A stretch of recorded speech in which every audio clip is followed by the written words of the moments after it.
Hola, en este video vamos a continuar con la optimización de la descripción del receptor de la UART RS232. En el video anterior habíamos visto una primera optimización usando un único reloj. Ahora vamos a ver optimizaciones desde el punto de vista del hardware. Estamos viendo con el Quartus la descripción que ya hemos analizado, de manera que la voy a compilar, así vamos a ver los recursos que usa. En el informe que hace el compilador vemos que la cantidad total de elementos lógicos es 87. Tomo nota, así después comparamos. Y la cantidad total de registros es 38. Entonces ahora vamos a ver si podemos economizar estos recursos. Por ejemplo, hay dos señales en la parte declarativa de la arquitectura, una en la línea 22, que es señal, contador de bits, y otra en la línea 25, señal, contador de pulsos. Ambas son unsigned y tienen una dimensión que estaba prevista para que pudieran cambiar el diseño. O sea, era más grande de lo necesario. Entonces, la dimensión exacta, como dice el comentario, para 8 bits, cuando yo ya sé que voy a hacer la transmisión con 8 bits, entonces necesito 4 bits. O sea, en lugar de este 4, es 3 down to 0. Y también la otra señal, contador de pulsos, en este caso para la frecuencia de mi plaqueta de 24 MHz y el baud rate que estoy usando de 115.200, la cantidad de pulsos que voy a contar es 208. O sea que necesito 8 bits para contar 208 pulsos.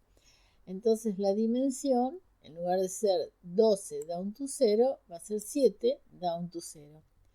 Y vamos a ver directamente si este cambio economiza recursos. Así que lo grabamos y lo compilo. Entonces teníamos 87 y 38. Ya podemos ver que la cantidad total de elementos pasó de 87 a 65 y los registros de 38 a 32. Así que esta optimización es absolutamente imprescindible. Digamos, tener esos números más grandes es para la etapa de diseño, que uno está haciendo pruebas, inclusive con el test bench, y hasta no llegar a la descripción definitiva, facilita la etapa de diseño tener esas señales con mayor dimensión. Pero una vez que estamos en lo definitivo, tenemos que calcular justo la cantidad necesaria. Podremos ver si todavía podemos hacer alguna otra simplificación. Por un lado, tendríamos que ver si en el código el registro RX que está inicializado en la línea 31, cuando se ejecuta el reset, ese registro se pone en 0 y luego en la máquina de estado, en el estado idle, ese registro nuevamente se pone en 0. Entonces, podríamos ver si evitar inicializar el registro en el reset puede ocasionar que se economicen recursos. Habíamos visto en un ejemplo anterior que no había cambios.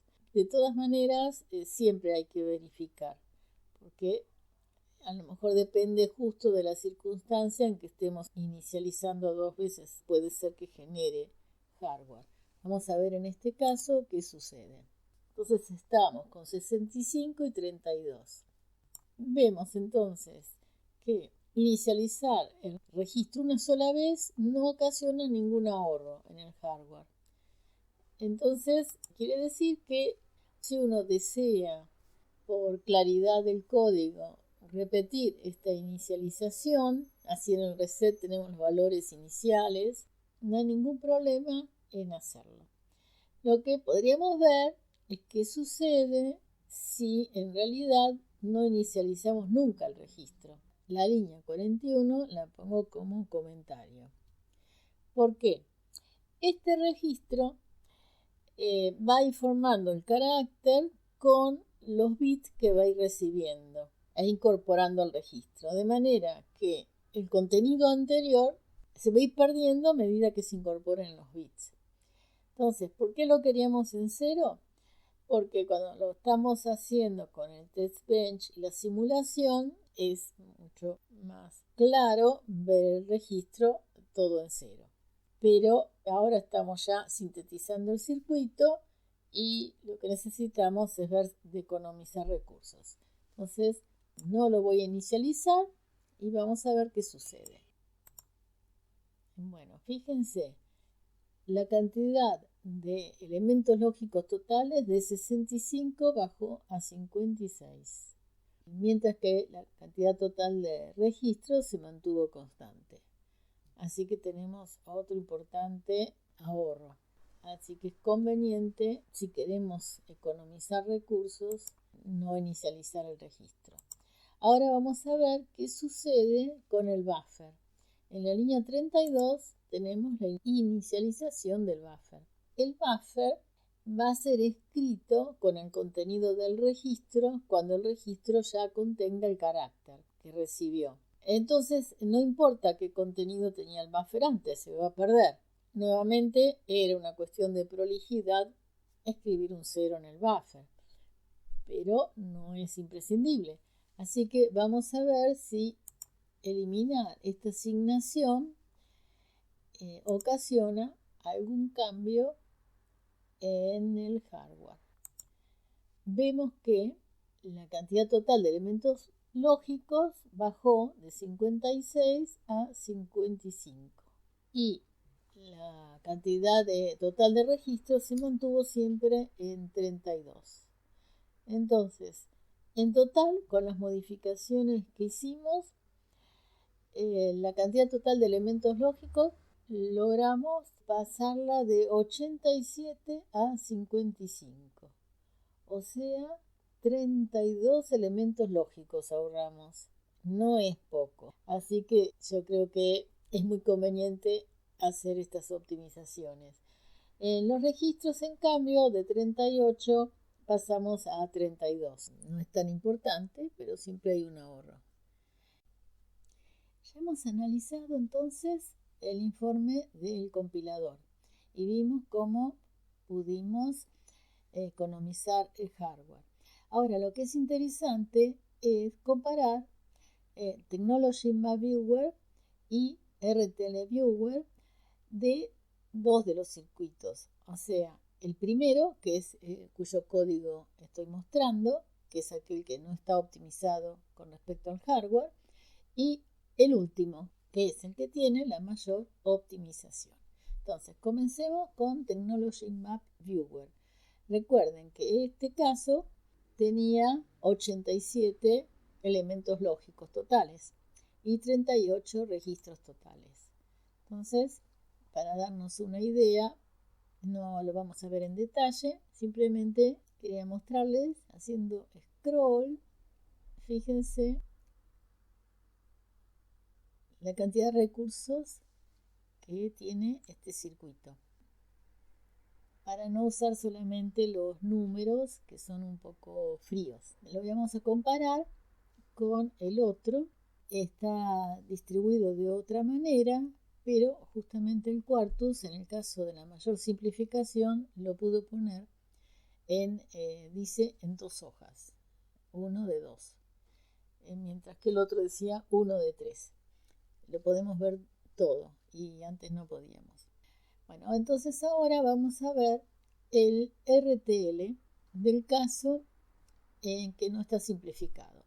Yo ya lo tengo abierto, así vamos más rápido y vemos por partes en este caso. Lo que estamos viendo es toda la lógica que tiene que ver con el contador de pulso. Tenemos un sumador, porque tenemos que ir contando los bits, y comparadores. Selectores y más selectores Y después el contador de pulsos, que son 13 flip-flops de tipo D, como estamos viendo, de 12 a 0. Como es de 12 a 0, fíjense que tenemos 13 entradas. Y cada una de esas entradas es la salida de un selector. De manera que tenemos 13 selectores. Esto es porque le habíamos dado al contador de pulsos un tamaño mayor que el necesario. Eso significa tener 13 selectores. Y lo que pongo en evidencia acá abajo es la señal del port de entrada de reset, porque lo habíamos usado para generar los valores iniciales de los registros. En este caso, el reset va a una habilitación que tienen los flip-flop D, que se llama ENA. Entonces, cuando el reset está en 1, pone en 0 esta señal. A continuación, tenemos la parte que tiene que ver con el contador de bits. Acá tenemos los 5 flip-flop, 4 a 0, tipo D también, y la señal de reset llega también a la habilitación. Y las entradas son 5. Entonces, cada una de estas entradas es la salida de un selector, de manera que tenemos 5 selectores. Vamos a comparar esta primera parte con el caso de mayor simplificación. Así que vamos a RTLViewer y vemos ya una diferencia. Contador de pulsos es de 7 a 0, o sea que tiene 8 entradas. Y al tener 8 entradas, como ellas son salidas de selectores, tiene 8 selectores nada más. Entonces ya nos ahorramos bastante. En la parte del sumador y los comparadores es igual. Luego tenemos la parte del contador de bits. Ahora el contador de bits es de 3 a 0, así que tiene 4 entradas. Por lo tanto, tiene nada más que 4 selectores, que ahí lo estamos viendo. Vamos a ver la señal de reset, cómo está usada, que es el port de entrada. También en este caso lo usa para las habilitaciones de los contadores. Paso a mostrar el circuito del diseño no optimizado. Voy a analizar la parte de la salida. Reset, lo tengo resaltado en rojo. Entonces vemos que tenemos el registro RX, que sí es de 8 bits en todos los casos. Es el que va a contener el carácter ASCII, un registro de desplazamiento. Y tenemos como entrada a ese registro, porque este registro va incorporando de a uno los bits, es la salida de este multiplexor.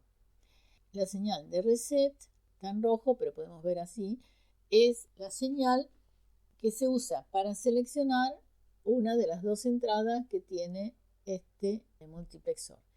Dos entradas que en realidad no son dos, pero lo que quiere decir es que cuando el dato es el A, tenemos todas estas entradas, que son las salidas de esos selectores, y cuando el dato seleccionado es el B, entonces acá pone todos en 0. O sea que el reset que va a la selección hace que se direccione la entrada data B, que se llama acá, y ponga ceros en el registro con cada clock. Luego a continuación tenemos acá al final el buffer RX. ¿Se acuerdan que este buffer copiaba el contenido del registro RX cuando ya había un carácter? También es de 8 bits y finalmente el contenido de ese buffer se va a copiar en la puerta de salida, carácter O. Fijémonos, si pongo en rojo nuevamente la señal de reset, nos fijamos que entre el registro RX y el buffer están estos multiplexores y uno de ellos está para asignarle 0 al buffer RX.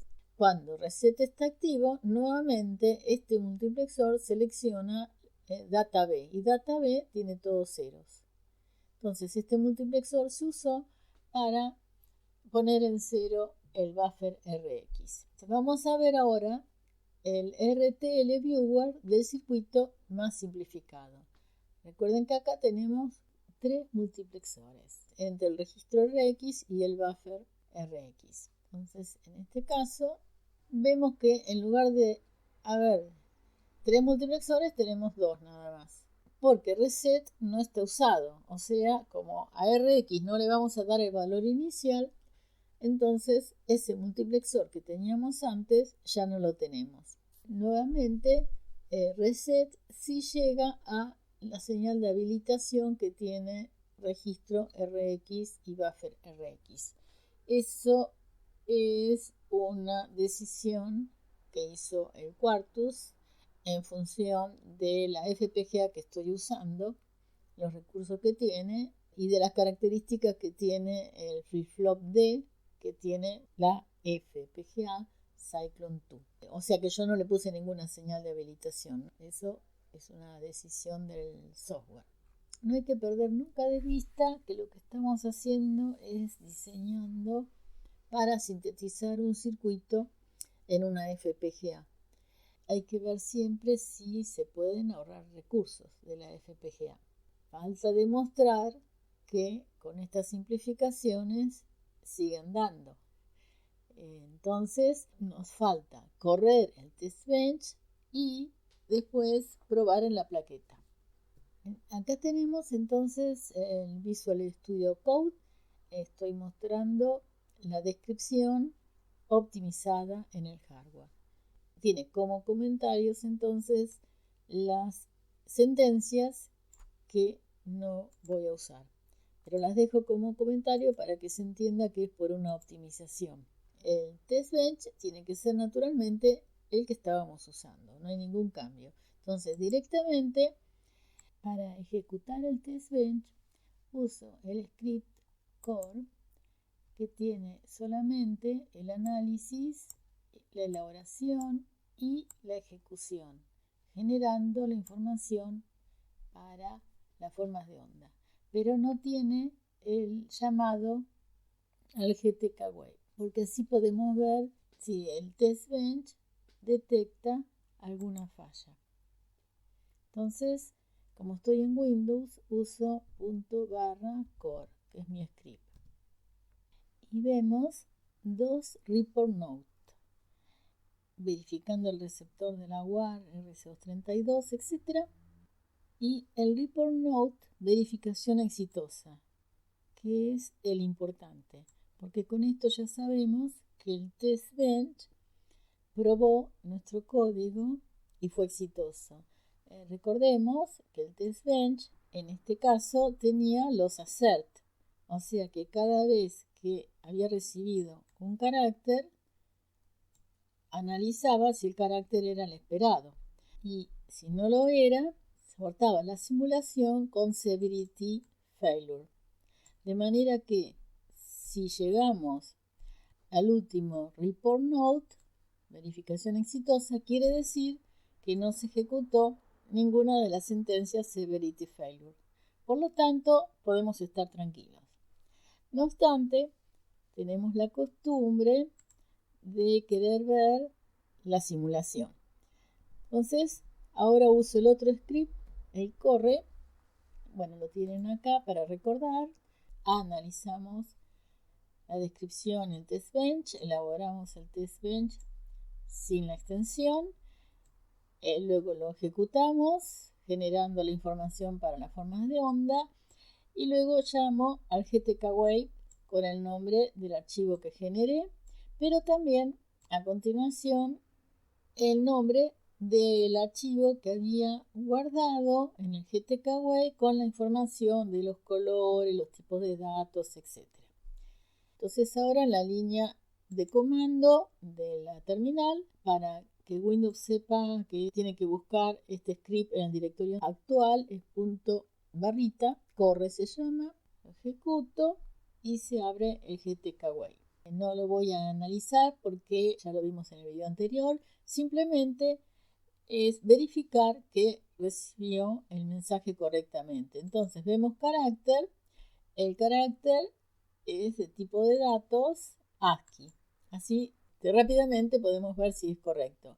Acá tengo la H mayúscula, la O, la L y la A, o sea, hola, que era el mensaje que había enviado. Y luego la U mayúscula, que la había usado porque su configuración tiene los ceros y los unos alternados y me permitía ver cómo se posicionaba en la mitad del bit. Después de la prueba exitosa con el test bench, nos queda verificar con la plaqueta de Altera. Ahora abro Device Manager y enchufo el conector de la RC232 de la plaqueta con el puerto USB de mi computadora a través del cable con el adaptador. Entonces vemos que aparece en port USB Serial COM4. Abro PuTTY Configuration para poder hacer la comunicación serie. Entonces, tildo serial, elijo el COM4 y muy importante es acordarse que no vamos a trabajar a 9600 bits por segundo, sino que el circuito sintetizado lo hice para 115.200. Ahora sí, ponemos Open y ya tenemos todo preparado para comenzar la comunicación. Vuelvo al Quartus, Tools, Programmer, para programar la plaqueta. USB Blaster, modo JTAG, Start. Estamos viendo la plaqueta de Altera, ya está programada, tiene el conector RC232. Vemos la línea Transmit Data, que es el LED verde, está activa. Al lado está el LED rojo apagado, que es Receive Data. Cuando enviamos un carácter desde el teclado de la computadora a través de la línea RC232 a la FPGA de la plaqueta, el LED rojo de Receive Data se va a activar. Lo que pasa que es un tiempo demasiado breve, tal vez no lo lleguemos a ver. En estos 8 LED que han amanecido encendidos, vamos a ver el ASCII en binario de cada una de las letras del mensaje que vamos a enviar. Ese mensaje era hola, con la H en mayúscula. Entonces, lo primero que hago es activar, como siempre, el reset para darle el valor inicial a la máquina de estado. El reset lo tengo en el interruptor más significativo de la plaqueta a la izquierda. Entonces, ahora usando PuTTY, para permitir la comunicación, escribo en el teclado la H mayúscula. Tenemos que ver en los LED el 4 y el 8 en hexadecimal, o sea, 0100 1000. Entonces envío la H mayúscula. Y vemos efectivamente 0100 que es el 4, 1000 que es el 8. O sea que la H mayúscula llegó bien. Vamos a ver ahora la O de hola, que es 6F, la O minúscula. Y ahí tenemos 0110, el 6, y la F, que son los 4 bits en 1. Vamos a enviar la L, es 6C, así que la parte alta queda en 6. Y después la C es el 12, o sea, 1100. La L minúscula, ahí vemos que funciona bien.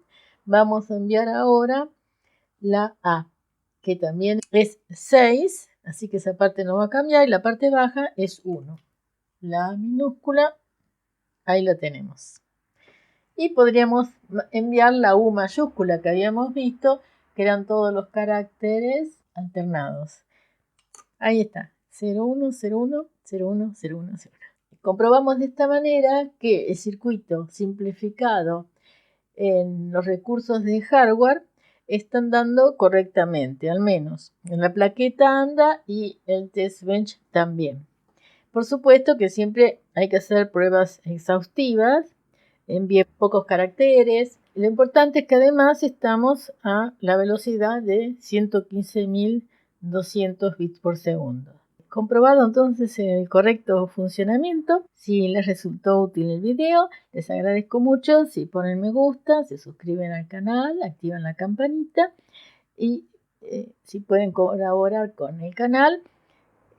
Ahora estoy usando Patreon, pueden ver el link en la descripción. Muchas gracias, nos vemos en el próximo video. Chau, chau.